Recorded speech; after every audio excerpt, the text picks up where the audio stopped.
Kami mengucap syukur atas kasih karunia Tuhan, atas kesempatan pada sore hari ini.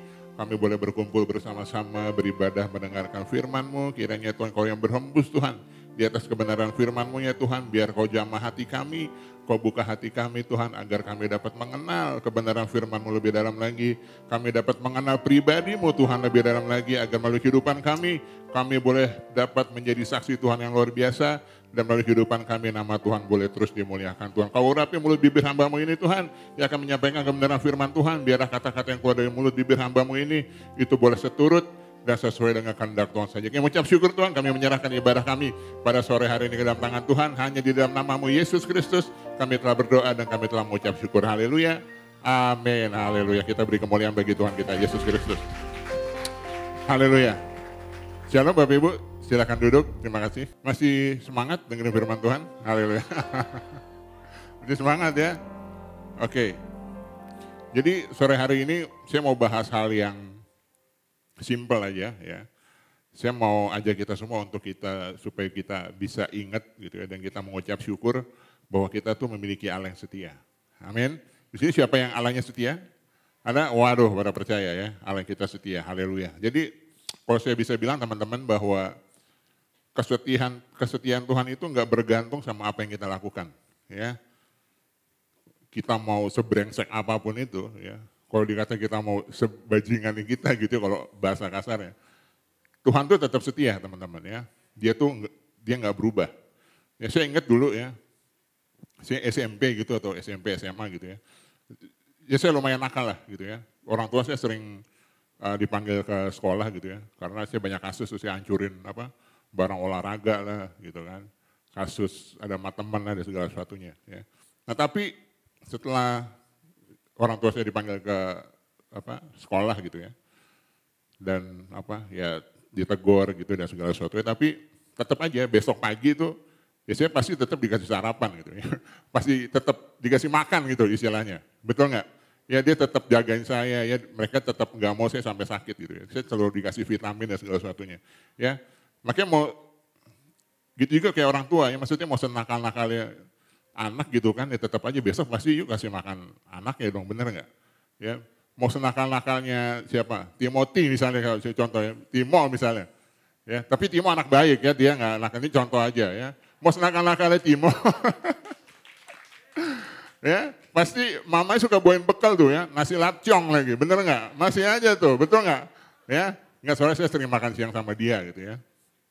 Jadi tetap babi ya, waduh makannya enak loh ya. Makanya itu tadi ya, sampai ke apapun itu ya, itu nggak bisa menghilangkan statusnya Timo atau status kita sebagai seorang anak. Nah kalau kita sebagai orang tua aja ngerti itu, ya, apalagi Tuhan kita yang penuh dengan kasih karunia dan dia itu nggak bisa menyangkal dirinya sendiri. Ya. Karena dia itu Allah yang setia. Ya. Makanya apapun yang kita lakukan di hadapan Tuhan gitu ya, seperti saya bilang tadi, ya dia itu nggak bisa menyangkal dirinya sendiri. Ya. Bilang kanan kirimu Tuhan itu setia. Ya. Ya, bukan hanya karakter dia aja ya, kalau tadi kita lihat pas di Debbie pagi, the whole being gitu kan, Tuhan itu penuh kasih. Ya. Saya agak geser sini ya. Tuhan itu penuh kasih, tapi the whole being itu juga Tuhan itu setia gitu ya. Dia dan dia itu nggak bisa menyangkal dirinya sendiri ya. Jadi kesetiaan Tuhan itu nggak bergantung sama apa yang kita lakukan ya. Bahkan kesetiaan dia itu sama kita dilakukan tanpa syarat ya. Bahkan setiap kali kalau sampai kita kabur pergi jauh gitu ya, dia akan setia tungguin kita sampai kita kembali. Ya, karena di dalam firman ditulis, aku sekali-kali tidak akan pernah meninggalkan kamu. Ya, di Mazmur ada bilang, ini ada kata-kata bagus di Mazmur ya. Saya kutip aja, Tuhan bilang, when you are awake, I'm still there. Ya. Jadi ketika kita bangun, Tuhan tuh udah ada di situ, loh, masih di situ. Ya, sebelum kita tidur, pas kita bangun, Tuhan ada di situ. Ya, jadi dia itu nggak pernah ninggalin kita. Ya. Mau sebandel apapun atau senakal kita, dia nggak pernah ninggalin kita. Nah, kalau kita ngerti ini, ya, kalau kita ngerti hal ini buat saya ya secara pribadi, ini dapat membantu saya untuk bisa memberikan yang terbaik buat Tuhan. Kalau saya ngerti konsep ini, ya, karena saya punya Tuhan yang setia. Oke? Nah, terusnya saya juga, tadi kita udah lihat kesetiaan Tuhan gitu ya. Terus saya mau kasih tahu juga bahwa ada satu prinsip juga yang harus kita tahu bahwa di dalam hidup kita itu semua ini akan berubah gitu ya. Nggak ada yang pasti. Benar nggak? Musim berubah, orang berubah, benar nggak? Perasaan kita berubah. Ya mungkin 20 tahun lalu rambut saya nggak seubanan sekarang. Gitu. Ya, karena papa saya dulu sebelum umur 30 aja dia udah ubanan. Ya, jadi ini faktor keturunan gitu. Maksudnya fisik kita berubah, betul nggak? Yang dulu kurus mungkin sekarang agak melar dikit gitu kan ya. Apapun itu berubah. Ya bahkan teman sahabat baik kita gitu yang kita anggap teman semati gitu ya. Besok-besok dia bisa nusuk kamu dari belakang lah. Ya ini teman sudah itu bisa pelayanan luar biasa. Ya waduh badi-badi tapi suatu saat ada masalah aja. Dia bisa balik mau bunuh kamu. Ya makanya segala sesuatu itu berubah. Ya gak ada yang pasti. Ya makanya itu tadi manusia itu punya keterbatasan. Ya. Musim berubah benar nggak? Musim hujan, panas, musim mangga, musim durian apa juga berubah deh. Ya. Tapi cuma satu yang nggak bisa berubah. Ya, yang nggak berubah yaitu Tuhan kita. Ya, kalau di Kejadian 8:22 dibilang selama bumi masih ada, ya takkan berhenti-henti musim menabur dan menuai, dingin dan panas, kemarau dan hujan siang dan malam. Ya, jadi dalam kondisi apapun ini menunjukkan bahwa Tuhan itu selalu ada buat kita. Ya, keadaan boleh berubah, hati kita bahkan boleh berubah, tapi Tuhan itu akan dengan setia di situ menanti kita. Teman-temannya dia akan selalu ada buat kita. Ya, jadi dengan hal itu tadi, ya, saya mau bilang juga bahwa ya semua berubah dan masalah juga pasti datang dalam kehidupan kita. Ya, mau siapapun itu, ya, mau pendeta, pemimpin, jemaat, ya pasti kita akan dihadapkan dengan masalah. Ya, karena ada perubahan itu tadi, betul nggak? Ya kita ketemu orang baru, ya masalah baru, betul nggak? Teknologi baru, ya masalah baru juga, gitu. Ya, jadi hidup ini memang penuh dengan, kalau saya bisa bilang perubahan ya dan ketidakpastian. Bahasanya gitu kurang lebih. Tapi dengan itu semua ya Tuhan ini mau kasih tahu kita ya di dalam setiap perubahan atau situasi yang kita alami, Tuhan tuh mau kasih tahu kita bahwa di dalam kesetiaan dia itu akan membawa pelajaran dan dia akan membawa kebaikan buat kita. Ya, bagi dia yang mau dekat kepadanya. Maksudnya bagi kita yang mau dekat sama dia. Ya, jadi kesetiaan Tuhan itu ya itu akan membawa pelajaran bagi kita dan akan membawa kebaikan dalam hidup kita. Nah, ada beberapa poin yang mau saya sampaikan di sini.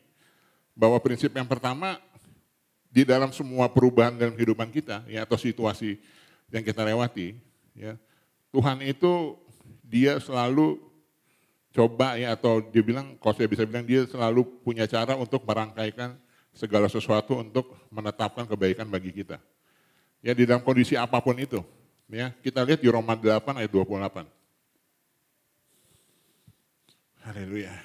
Kalau saya miring gitu. Roma 8 ayat 28. Kita baca sekarang ya. 1, 2, 3. Kita tahu sekarang bahwa Allah turut bekerja dalam segala sesuatu untuk mendatangkan kebaikan bagi mereka yang mengasihi Dia, yaitu bagi mereka yang terpanggil sesuai dengan rencana Allah. Ya, jadi Tuhan itu, kalau saya bisa bilang, dia jagonya untuk merancangkan segala sesuatu yang mendatangkan kebaikan bagi kita. Ya, dia ini pakarnya lah, kalau saya bisa bilang. Tapi ada kalimat yang menarik ya di ayat itu, bahwa tulisannya di awalnya itu kita tahu sekarang. Ya, kalau tahu sekarang, dulu tahu nggak? Dulu mungkin nggak tahu. Ya, kita tahu sekarang. Paulus ngomong gini, dia sekarang tahu, oke. Ya, udah tahu sekarang, dia udah mengalami itu, makanya dia bilang oke, saya tahu sekarang. Ya, jadi saya ingat dulu ya, waktu tahun berapa ya, udah lama sih. Ya, saya baru lulus kuliah gitu. Saya dulu sempat usaha sendiri gitu. Saya bikin booth pameran gitu ya. Saya bikin booth pameran, terima banyak order gitu ya. Dan waktu itu saya ngalamin kecelakaan ya, dan saya hampir mati di situ. Nyaris mati ya. Jadi saya ingat kejadiannya sore yang udah maghrib gitulah ya. Sore jam 5 sore, jadi saya ke Bogor. Jadi saya mau ke workshop yang ada di Bogor. Ya karena saya harus kasih penawaran kan, biasanya orang kalau bikin booth butuh penawaran kan, dan kan itu harus dihitung. Ya saya harus ketemu orang workshopnya ya supaya tahu hitungannya berapa harganya, baru bisa disubmit. Ya, dan kalau saya submit hari itu pasti diterima, ya pasti goal gitu ya. Jadi singkat cerita, udah saya jemput saudara saya bawa mobil, saya ke Bogor dan tempat workshopnya itu bukan tempat yang sering dilaluin orang. Jadi memang agak sedikit tanjakan, ya. Dan workshopnya ada di tengah-tengah nih, jadi pas tanjakan tuh ada kayak tikungan ke atas. Ya, jadi pas udah mau sampai gitu, saya kasih sen kanan pas naik, tiba-tiba ada mobil bak dari atas ya, kencang banget tuh hantam mobil saya. Dan saya tuh keadaannya lagi berhenti, mobilnya berhenti karena saya mau belok kanan kan. Dan dia hantam bagian saya, ya. Kan ada supir sama ini kan, dia hantam bagian saya. Ya. Itu benar-benar hancur ya. Makanya tadi saya mau kasih lihat di staff itu fotonya. Ya, orang kalau lihat foto itu ya, aduh itu nggak mungkin percaya deh. Ya kalau saya masih hidup tuh kayaknya susah, ringsek, hancur ya, mesinnya hancur, semuanya hancur gitu ya. Tapi puji Tuhan saya masih pakai seat belt. Nah saudara saya di sebelah dia copot seat belt. Nah makanya pelajaran tuh, ya makanya kalau belum sampai tempat tujuan banget jangan coba seat belt. Ya, pokoknya di hari itu aduh saya ngegurut, maksudnya bukan ngegurut ya, aduh ini maksudnya udah mobil hancur gitu kan. Udah saya harus yang ngasih penawaran terus gagal, udah berarti kan saya kehilangan uang dong, bener nggak? Ya malah lagi butuh uangnya lagi saat itu, betul kan? Jadi saya pikir tuh hari itu udah aduh ini udah kacau deh. Nah singkat cerita udah akhir-akhir malam gitu saya udah ke rumah sakit gitu kan, udah dicek. Yang nabrak saya ini ternyata dia pengusaha laundry. Ya, jadi dia di bak itu dia bawa pakaian basah gitu sama dia bawa mesin cuci banyak gitu. Ya mungkin supirnya dia lagi meleng, dia nyetir, ya, dia sambil mau nyalain rokok waktu itu. Dia meleng makanya dia nabrak saya. Ya, dan mobil itu sempat nabrak rumah warga gitu. Jadi singkat cerita dia kasih uang saya 7.500.000 kalau nggak salah. Ya, jadi 7.500.000 itu saya pakai, ya 500 buat bayar rumah sakit lah cek, gitu kan, 7 jutanya saya pegang. Cuma kan saya mikir, ini mobil saya mesinnya hancur gitu. Ya mobilnya ringsek, nggak mungkin saya bayar 7 juta. Gitu. Mikir gini, pasti ini uang nih bakal keluar lagi nih, betul nggak? Yang tadinya kita pikir mau dapat uang, project, tapi ini malah hancur semua. Nah tapi pas besoknya, puji Tuhan ya, saya baru ingat ternyata asuransi mobil saya itu belum habis. Puji Tuhan, masih aktif lah. Istilahnya ini bulan Agustus sekarang ini udah terakhir-terakhirnya nih. Bulan Agustus gitu, jadi saya masih bisa klaim. Ya ternyata saya datang ke bengkel, saya cek asuransi saya masih bisa, saya bayar 200.000, akhirnya semuanya beres tuh. Wah puji Tuhan dong ada duitnya, betul nggak? Iya kan? Jadi saya nggak harus keluar banyak kan, bener nggak? Oh saya bilang, aduh puji Tuhan, saya bilang. Soalnya memang di pikiran saya, asuransi saya tuh udah habis gitu kan. Nah terus singkat cerita lagi, ternyata kan saya gagal dapat proyek itu. Nah jadi pemain boot itu aja, maksudnya orang-orangnya itu aja lah. Ya, jadi kalau ada berita satu, ini nyebar ke semua gitu, semua orang bisa tahu. Ya, jadi ternyata IO yang hire saya itu, yang nungguin penawaran dari saya, ternyata dia ini nipu gitu. Jadi dia cari vendor mana, vendor udah ngerjain, terus nggak dibayar gitu. Wah puji Tuhan saya nggak dapat itu. Nah makanya saya kalau lihat ayat tadi, ya saya bisa bilang kan, saya tahu sekarang bahwa Tuhan merangkaikan segala sesuatu. Betul nggak? Pas saat ditabrak tahu nggak? Nggak tahu, benar-benar nggak tahu tuh ya, kita pikir udah sial lah, tadi udah sial banget, hidup kita udah sial banget gitu ya. Nah jadi apa yang mau saya coba bilang sih bahwa ketika kita lewati masalah, ya kita berusaha semaksimal mungkin ya kita jangan komplain sama Tuhan. Ya. Bilang kiri kanan jangan komplain. Ya, bahkan ada ayat di Alkitab di Yeremia bilang lebih bagus kamu diam dan menanti pertolongan Tuhan loh, diam loh. Ya, itu literally ditulis diam. Ya maksudnya diam tuh jangan ngoceh kiri kanan, itu juga nggak bakal merubah situasi kita. Ya jadi kita jangan komplain, ya karena saya yakin dan percaya ya ketika, dan saya ingat ya pada saat itu saya lagi aktif berdoa gitu ya, saya lagi berdoa sama Tuhan gitu ya, karena memang dulu kan saya nggak terlalu dekat sama Tuhan ya, jadi saya udah berdoa gitu dan saya tahu dan saya yakin bahwa ketika kita dekat sama Tuhan ya sedang ada masalah, ya Tuhan tuh masih sedang merangkaikan sesuatu yang baik ya, dan dia akan mempertemukan kita dengan orang yang tepat ya dan kesempatan yang tepat, benar nggak?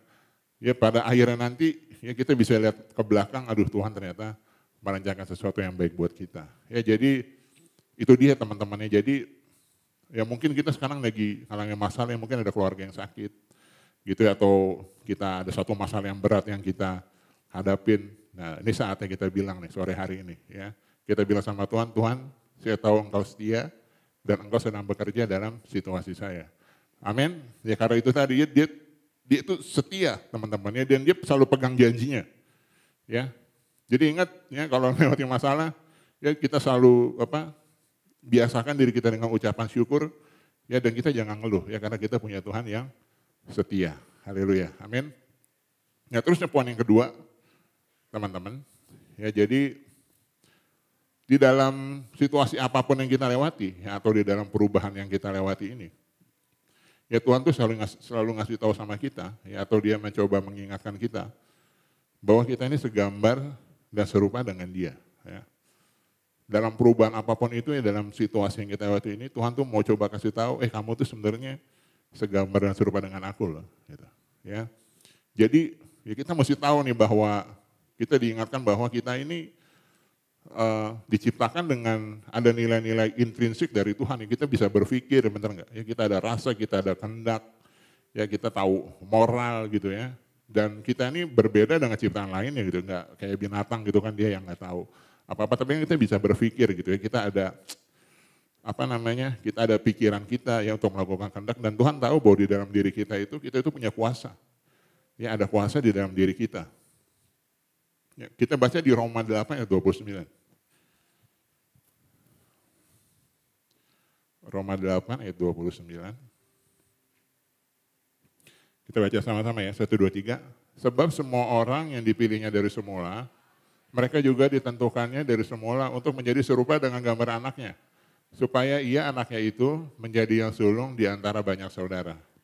Ya jadi kadang-kadang ya, kita ini nggak ngerti ya bahwa kita ini diciptakan sesuai dengan gambaran Tuhan, sehingga iblis ini mencoba mendistorsi pikiran kita gitu ya, sehingga kita berpikirnya harusnya saya jadi kayak gini loh, benar nggak? Kan banyak motivator tuh ya kalau di TikTok isinya kan wah ini masih muda mobilnya Lamborghini gitu, waduh main saham apa segala sesuatu gitu. Jadi kita terdrive untuk jadi seperti mereka gitu ya. Jadi kita selalu bandingin diri kita tuh sama orang lain. Ya. Ini ada cerita bagus teman-teman ya. Kalau teman-teman pernah dengar namanya Brian Nichols, sudah pernah dengar? Brian Nichols ini penjahat. Ya. Dia ini pemerkosa yang paling brutal. Ya.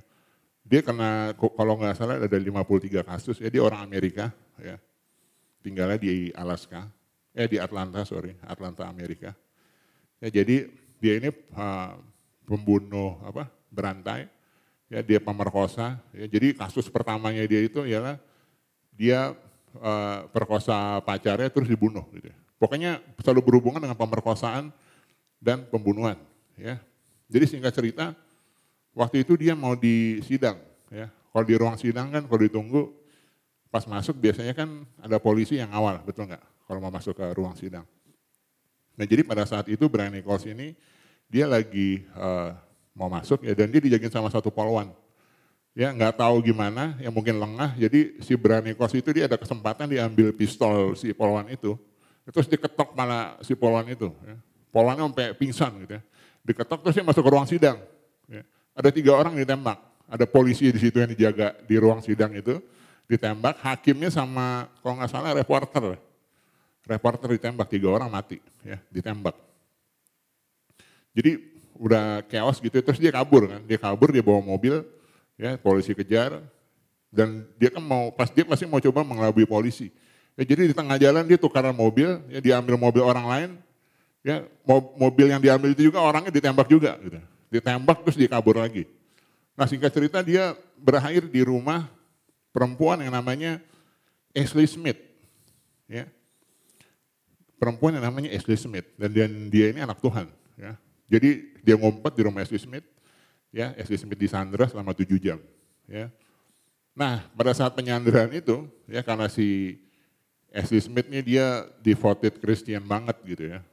Jadi ditahan, terus Ashley Smith ngomong sama si Brian Nichols, udah deh daripada kita bengong gitu kan, ngapa-ngapain, mending kamu baca satu buku nih, ada satu buku bagus kamu baca. Ya, dia nggak kasih Alkitab, ya, tapi si Ashley Smith ini kasih buku namanya Purpose Driven Life. Ya kalau teman-teman pernah baca gitu ya, Purpose Driven Life, dan pada saat itu si Brian Nichols mau baca. Ya, kalau nggak salah di kesaksiannya itu dia baca dari chapter 1, 2, dan 3 ya kalau nggak salah ya. Ya kan di situ si Brian lihat gitu ya, bahwa ayo loh Tuhan nih menciptakan kamu sesuai dengan gambarannya, ada tujuan Tuhan yang luar biasa dalam kehidupan kamu. Nah setelah dia baca itu, ya dia langsung bertobat ya. Dia langsung menyerahkan dirinya sendiri loh tanpa ada kekerasan. Ya, dia nyerahin dirinya ke polisi, ya, dan dia minta didoain pada saat itu, ya, dan dia bertobat. Ya, jadi itu tadi ya, makanya di dalam setiap kehidupan kita, saudara-saudara, ya, makanya apapun itu, ya, saya yakin dan percaya mungkin kita sedang mengalami satu, ya mungkin kita selalu ngerasa diri kita nih kayaknya kok udah payah banget gitu ya. Kita suka ngasihanin diri sendiri, ya mungkin kita ngeliat diri kita nih udah mentok gitu ya. Kita udah ngeliat diri kita nih kayaknya aduh udah gak layak Tuhan gitu kan. Ya mungkin kita ada situasi di mana kita tuh ngerasa kayak udah gak bisa maju lagi, bingung nih mau kemana gitu ya. Tapi tadi dari cerita itu mau dibilang bahwa sebenarnya Tuhan itu gak pernah pandang rendah kita. Ya mau seapapun itu teman-teman, makanya tadi kan di awal saya bilang bahwa kesetiaan Tuhan itu enggak berpengaruh sama kelakuan kita ya. Jadi dia ya dari situ dia tahu ya bahwa Tuhan itu nggak pernah mandang rendah kita ya. Dia selalu ngelihat kita ini sebagai anaknya ya, dan ada rencana besar dalam kehidupan kita yang ingin kita jalani dalam kehidupan kita. Ya makanya itu tadi ya, makanya dalam situasi apapun itu ya mungkin ada apa di sini. Misalnya masalah kita gitu ya, kita nggak ya ngerasa nggak layak, selalu ngasih hanya diri sendiri gitu ya. Kita selalu takut kembali kepada Tuhan gitu ya. Tapi pada sore ini saya bilang bahwa Tuhan tuh nggak pernah pandang rendah kita. Ya kita itu berharga di mata Tuhan. Ya bilang kiri kanan, bilang sama dia, kita ini berharga di mata Tuhan. Amin. Ya kalau kita nggak berharga, nggak mungkin di jauh-jauh turun buat disalib buat kita loh. Ya Sang Firman-Nya itu hidup. Ya dia jauh-jauh datang buat nembus dosa saya dan saudara kalau kita nggak segitu berharganya. Ya makanya itu tadi ya, kalau kita tahu ini, kita ngerti ini, kita berharga di mata Tuhan. Ya, jadi ini yang membantu kita untuk kita tahu oke, bahwa ada satu rencana besar, ya ada saatnya untuk kita berubah gitu ya, untuk tidak melakukan hal-hal yang maksudnya nggak penting atau di luar kehendak Tuhan gitu. Karena kalau kita tahu kita memiliki Allah ya dengan begitu kasihnya itu, ya yang memandang kita dengan penuh kasih karunia ya, yang menganggap kita sangat penting gitu ya. Nah ini yang akan membantu kita untuk kita bisa hidup lebih luar biasa lagi di dalam Dia. Ya karena kita tadi diciptakan seturut dan sesuai dengan gambarannya. Ya. Oke. Poin yang berikutnya saudara-saudara. Ya poin yang ketiga. Jadi di dalam semua situasi apapun ya yang sedang kita lewati dalam hidup ini ya, atau di dalam perubahan dalam kehidupan kita. Ya Tuhan ini mau kasih tahu sama kita bahwa ini sebenarnya untuk memperkuat karakter kita supaya kita ini jadi orang-orang yang tahan uji. Ya. Untuk memperkuat karakter kita, untuk menjadikan kita sebagai orang-orang yang tahan uji. Makanya Paulus bilang, ya Paulus berkata tuh, ya kita malah bermegah juga dalam kesengsaraan kita, benar nggak? Justru di dalam kesengsaraan kita harus bermegah. Ya, bahwa kesengsaraan itu menimbulkan ketekunan, dan ketekunan menimbulkan tahan uji, dan tahan uji menimbulkan pengharapan ya, Roma 5 ayat 3 dan 4. Ya, 1 Petrus 1 ayat 7 ya kita baca juga, maksud semuanya itu ialah untuk membuktikan kemurnian imanmu ya, yang jauh lebih tinggi nilainya daripada emas yang fana, yang diuji kemurniannya dengan api, sehingga kamu memperoleh puji-pujian dan kemuliaan dan kehormatan pada hari Yesus Kristus. Amin, menyatakan dirinya. Ya. Jadi ya setiap masalah dalam kehidupan kita, Tuhan mau kita itu supaya jadi tahan uji. Saya ingat ya, mungkin ini saya pakai contoh naik pesawat gitu ya, turbulensi kan. Jadi saya ingat dulu kita pernah pergi ke Phuket gitu ya. Kalau nggak salah itu transit dulu dari Thailand, terus ke Phuket gitu ya, kalau nggak salah 2 kali ya. Jadi pada saat itu saya ingat banget ya, itu pesawat tuh turbulensinya parah gitu, dan saya tuh mau muntah. Yang saya ingat tuh Pastor Anang, karena saya duduk di sisi sini, saya lihat si Mas Anang juga udah mau muntah, udah pusing gitu ya. Emang itu ngeri sih, itu ngeri, emang goncangan itu agak parah gitu. Nah tapi lucunya saya lihat ada anak kecil waktu itu ya, kalau nggak salah di 2 bangku setelahnya atau 1 bangkunya, tuh anak kecil malah senang-senang aja gitu, dia ketawa-tawa sama bapaknya gitu kan. Maksudnya dia have fun aja gitu, dia nganggap goncangan itu ya udahlah gitu kan, maksudnya ya nggak apa-apa juga gitu ya. Dan memang saya yakin percaya turbulensi itu nggak apa-apa gitu ya. Karena ini setahu saya ya, nggak ada pesawat kecelakaan tuh gara-gara turbulensi gitu, yang jatuh gitu ya. Ini mungkin ya, ini menurut pengetahuan saya ada nggak sih yang jatuh gitu, setahu saya nggak ada. Ya nggak pernah ada gara-gara pesawat turbulensi terus kecelakaan jatuh nggak ada. Ya mungkin orangnya kepentok di dalam pesawat itu bisa. Ya makanya kan kita harus pakai seat belt. Ya, jadi pas saya lihat anak-anak itu ketawa gitu ya, terus saya di sini stres mikirin gitu kan.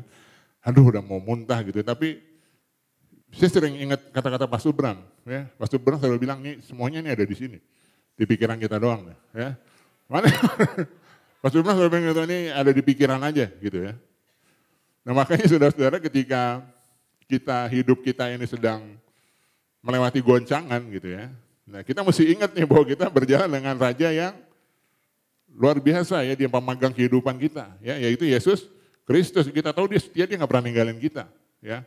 Maka dari itu yang yang harus kita tahu ya, bahwa kita punya Allah yang setia, ya. Kalau kita ngerti itu, nah ini yang akan membantu kita supaya kita nih nggak goyah, ya, dan kita yakin dan percaya bahwa Tuhan itu akan membawa kita sampai ujung, ya, dan selamat dan pasti aman, ya, karena kita berjalan dengan sumber di atas segala sumber, ya, yaitu Yesus Kristus. Amin. Nah kemudian juga saudara-saudara, ya, bahwa ketika kita sedang melewati sebuah situasi, ya, atau perubahan dalam kehidupan kita, ya, sebenarnya kesetiaan Tuhan ini selalu mengajarkan kita sesuatu, ya, seperti di awal tadi saya bilang, ya. Kesetiaan Tuhan ini mau mengajarkan kita suatu prinsip, ya, yang luar biasa, ya, bahwa dia itu sedang mengajarkan kita mengenai prioritas. Nah, ya, jadi ketika terjadi situasi dalam hidup kita, ya, goncangan, ya, atau perubahan itu, ya, Tuhan ini mau ngajarin kita mengenai prioritas. Ya, makanya ini merupakan hal yang penting, ya, prioritas ini sangat penting nih di hadapan Tuhan. Ya, mungkin pada saat kita sedang hadapi masalah, Tuhan mau coba mengingatin kita, prioritas kamu itu udah salah loh. Ya. Prioritas kita udah salah, ya. Tuhan tuh mau kasih tahu itu, ya. Kita lihat contohnya di Kisah Para Rasul 27, ya. Ini ceritanya si Paulus, ya, dia mau pergi ke Roma.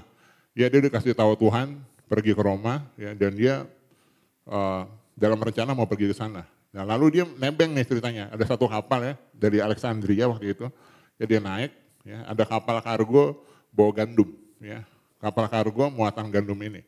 Ya, jadi si Paulus nebeng kapal itu yang berdiri di Alexandria supaya dia bisa pergi ke Roma. Ya, jadi dia ikut ke kapal gandum itu, ya, dan kurang lebih yang naik kapal gandum itu kurang lebih ada 200 orang. Ya, kalau kita lihat ayatnya, ya, saudara-saudara, bahwa di tengah jalan, ya, ternyata kapal ini ombang-ambing nih, ya. Dia kena badai nih, yang luar biasa nih. Ya. Nah, tapi kita baca dulu ayatnya di Kisah Para Rasul 27 ayat 18. Ya. Kita baca. Karena kami sangat hebat diombang-ambingkan angin badai, maka pada keesokan harinya mereka mulai membuang muatan kapal ke laut. Ya, jadi kalau kita mikirkan kapal kargo gitu ya, dia bawa muatan gandum, pasti prioritasnya dia buat bawa gandum dong. Benar nggak? Dia loading tuh gandum, terus sampai Roma diturunin, didagang, dia dapat uang, betul nggak? Itu jadi prioritas dia.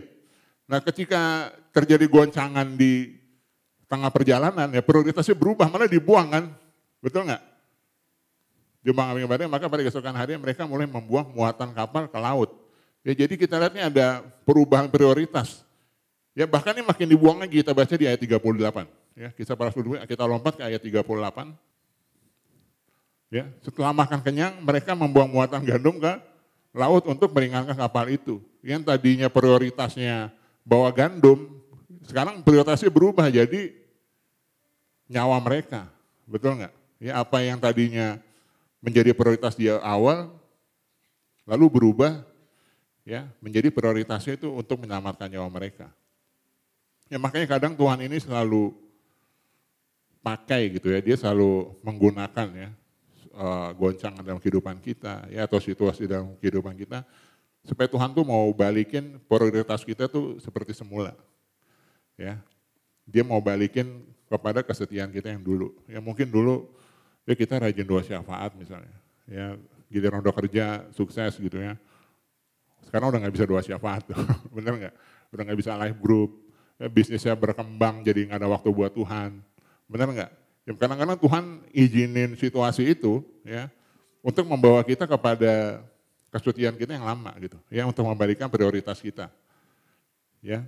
Dan Tuhan itu mau dan Tuhan itu mau kita setia ya karena dia itu dia setia ya. Tuhan mau kita itu setia di dalam pekerjaannya ya. Makanya di dalam situasi ini teman-teman ya, kalau kita sedang melewati satu situasi gitu ya atau sebuah musim dalam kehidupan kita ya, kita harus pergunakan keadaan ini atau musim ini supaya kita harus ingat lagi ya sebenarnya apa sih prioritas dalam kehidupan kita ya, dan kita harus membenarkan prioritas kita itu ya, dan udah pasti Tuhan mau dia sebagai prioritas utama kita. Amin. Bilang sama kanan kiri, Tuhan itu prioritas utama kita. Haleluya. Oke, dan yang terakhir, poin terakhir saudara-saudara. Jadi di dalam setiap perubahan dalam kehidupan kita ya, atau dalam setiap situasi dalam kehidupan kita, Tuhan ini mau coba kasih tahu sama kita ya, bahwa dia itu setia ya, dan dia nggak pernah gagal sama semua janjinya ya. Tuhan mau kasih tahu bahwa dia itu setia dan dia nggak pernah gagal sama janjinya. Kita buka di Markus 4 ya, ayat 35 sampai 40. Ya, saya baca satu-satu aja ayatnya ya. Markus 4 ayat 35. Ya, pada hari itu waktu hari sudah petang, Yesus berkata kepada mereka, marilah kita bertolak ke seberang. Ya, ini kan ada satu kata, ya Yesus sudah bilang, ayo ke seberang, gitu kan. Dia mau membawa mereka ini ke seberang. Ya. Berarti ada satu statement situ dari Tuhan. Ya, ayat 36, mereka meninggalkan orang banyak itu, lalu bertolak dan membawa Yesus beserta dengan mereka dalam perahu. Di mana Yesus telah duduk dan perahu-perahu lain juga menyertai dia. Ayat 37, lalu mengamuklah taufan yang sangat dahsyat dan ombak menyembur masuk ke dalam perahu. Sehingga perahu itu mulai penuh dengan air. Nah, lagi-lagi badai lagi nih ya, badai lagi. Ayat 38, pada waktu itu Yesus sedang tidur di buritan di dalam sebuah tilam. Maka murid-muridnya membangunkan dia dan berkata kepadanya, Guru, engkau tidak peduli kalau kita binasa. Ya ini kayak kebanyakan daripada kita deh. Ya kalau kita ngadapin suatu masalah, ya kita ngerasa kadang-kadang Tuhan ini nggak nolong kita gitu. Kita tanya, aduh Tuhan kok nggak tolong kemana sih Tuhan gitu ya. Padahal Tuhan ada di situ ya. Benar nggak? Tuhan tahu nggak ada badai? Tahu Yesus. Yesus tahu nggak dia bakal tidur? Saya rasa dia tahu juga. Gitu. Saya rasa dia pasti tahu juga gitu ya. Ayat 39. Ia pun bangun menghardik angin itu dan berkata kepada danau itu, diam, tenanglah. Lalu angin itu reda dan danau itu menjadi teduh sekali. 40 lalu ia berkata kepada mereka, mengapa kamu begitu takut? Mengapa kamu tidak percaya? Ya, dan kalau saya bisa lihat kadang-kadang juga kebanyakan kita ya ketika kita menghadapi badai di dalam hidup, kita ini suka bandingin sama orang-orang lain kehidupannya. Ya, kita ini suka ngebandingin, aduh tau gitu nggak usah naik di perahu deh gitu kan, bener nggak? Ada badai tau gitu di darat aja lah. Ya. Bangsa Israel juga waktu keluar gitu kan, dari bangsa Mesir betul nggak? Dia ngeluh, mending di sana aja lah, perbudak aja deh, lebih enak gitu. Ya. Padahal Tuhan ada di situ. Ya. Tapi kalau kita tahu teman-teman ya, seharusnya kan sebagai orang percaya benar kita harusnya bilang, aduh lebih baik saya ada di dalam perahu yang ada dalam badai ya, dan ada Yesus daripada ketinggalan perahu ya dan nggak ada badai dan nggak ada Yesus ya. Tapi saya yakin orang Kristen zaman sekarang pinter lah. Lebih baik ada Yesus tapi nggak kena badai gitu, benar nggak? Iya kan? Lebih baik nggak ada badai tapi ada Yesus deh gitu. Ya, tapi enggak saudara-saudara ya. Makanya itu tadi ya, saya mau berkata lagi bahwa apapun itu ya di dalam keadaan yang kita lewati ya, kita tuh harus ingat ya bahwa Tuhan menepati janjinya ya, dan dia akan membawa kita sampai ke seberang dengan selamat. Amin. Ya karena ya kita dibawa dengan Tuhan ya, karena dalam Tuhan itu ada keamanan ya. Dan kita berjalan dengan Tuhan yang penuh dengan kesetiaan. Jadi Tuhan mau kasih lihat, saya di sini loh gitu, saya nggak tinggalin kamu loh. Ya, jadi kamu nggak usah takut nih kamu yang kurang percaya, ya. Karena di Ulangan 7 ayat 9 dikatakan, ya kita baca sama-sama Ulangan 7 ayat 9. Sebab itu harusnya kau ketahui bahwa Tuhan Allahmu dialah Allah yang setia, amin.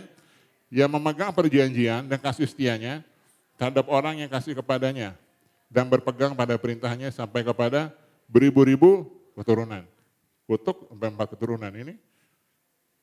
Tuhan setia sampai beribu-ribu keturunan. Jadi kesetiaan Tuhan itu melebihi kutuk itu teman-teman. Jadi kita mengucap syukur sekali lagi saudara-saudara bahwa kita memiliki Allah yang setia, ya, yang selalu ada di dalam kehidupan kita, dan saya yakin dan percaya ya kita harus belajar ya dari Allah yang setia. Ya.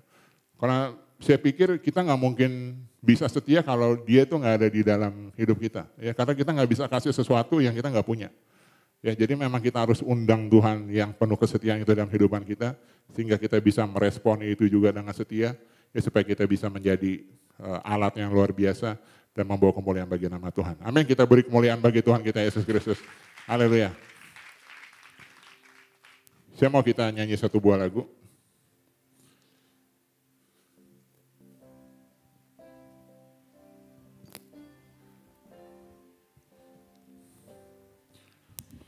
Yesus, Kau telah memulai. Haleluya, terima kasih Tuhan. Segala yang baik dalamku, Engkau menjadikanku serupa gambaran-Mu dan berharap di mata-Mu. Oh Yesus. Yesus, Kau telah memulai karya yang mulia dalamku. Kau berikan hidupmu sebagai ganti dosaku, karena kasih-Mu padaku. Sekarang ku memuji-Mu Tuhan.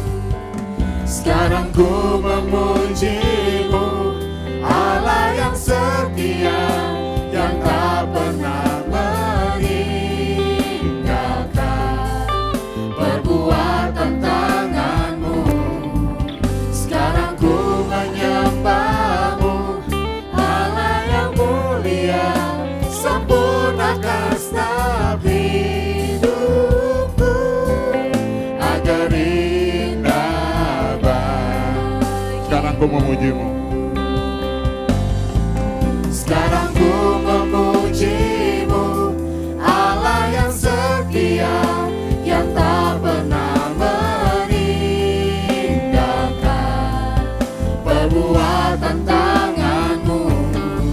Sekarang ku menyembah-Mu, Allah yang mulia, sempurnakan setiap hidupku agar indah bagimu, agar indah bagimu,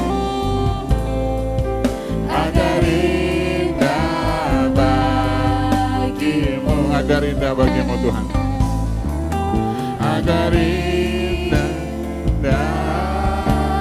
bagimu.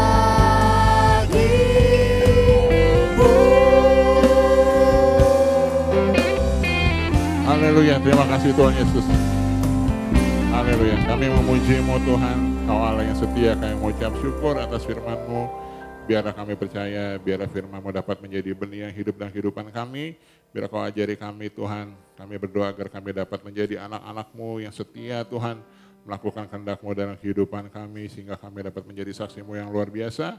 Dan kami percaya Tuhan, Engkau sekali-kali tidak akan pernah meninggalkan kami.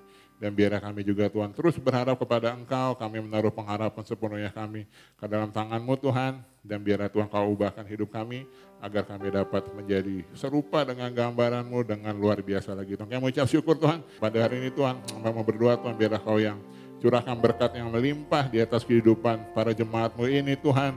Kami perkatakan Tuhan, biarlah mereka dapat Kau pakai dengan luar biasa Tuhan. Biarlah kasih-Mu selalu menaungi mereka, kuasa-Mu Tuhan menyertai setiap perjalanan mereka Tuhan. Yang kiranya biarlah kasih karunia daripada Allah Bapa, cinta kasih daripada Yesus Kristus, dan persekutuan dengan Roh Kudus selalu menyertai kami semua yang ada di sini Tuhan. Sampai Maranatha Tuhan, sampai Engkau datang kali kedua ke dalam bumi ini Tuhan. Dan kami berdoa biarlah pada akhirnya nanti Engkau dapat menumbuhkan kami tetap setia melakukan firman Tuhan. Kami mengucap syukur Tuhan, segala pujian kehormatan Tuhan kami kembalikan ke dalam satu nama Yesus Kristus, Tuhan dan Juru Selamat kami yang hidup. Kami telah berdoa dan kami telah mengucap syukur. Haleluya. Amin. Haleluya. Kami boleh mulai kepada Tuhan kita. Ibadah selesai. Sampai jumpa minggu depan. Tuhan Yesus memberkati.